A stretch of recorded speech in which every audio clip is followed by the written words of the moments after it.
Industries park తీసుకొచ్చి ముఖ్యంగా automobile industry తేవాలని ఇవాళ హుండై కార్ల పరిశ్రమకు జైరాబాద్ నిమ్స్ లో స్థలాన్ని కేటాయించి 450 ఎకరాలు తొందరలోనే హుండై కార్ల ఉత్పత్తి సంస్థ ఇక్కడ వాళ్ళ కార్యక్రమాలను ప్రారంభించబోతుందని తెలియజేయడానికి నేను సంతోషపడుతున్నా.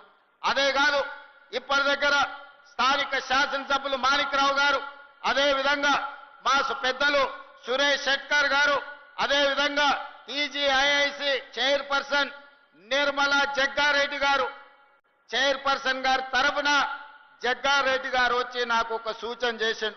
నేను ఈ జిల్లా నుంచి ప్రాతినిధ్యం వహిస్తున్నా, ఈ భూములు పోయిన వాళ్లకు మీరు ఇందిరమ్మ ఇండ్లు ఇస్తే ఇందిరమ్మ పేరు శాశ్వతంగా గుర్తు పెట్టుకుంటారు, మీరు ప్రకటన చేయాల్సిందే అని జగ్గారెడ్డి గారు వచ్చి నా పక్కన కూర్చొని పంచాయతీ పెట్టారు.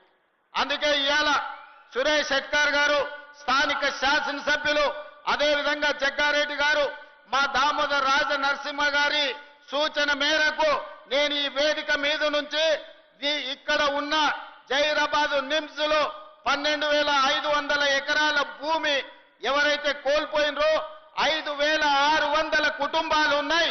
5,600 కుటుంబాలకు ఇందిరమ్మ ఇండ్లను మంజూరు చేస్తానని మీ సొంత స్థలాలలో ఇందిరమ్మ ఇండ్లు కట్టుకోవడానికి 5,612 కుటుంబాలు ఉన్నాయి. మా అధికారులు సమాచారం అందించారు.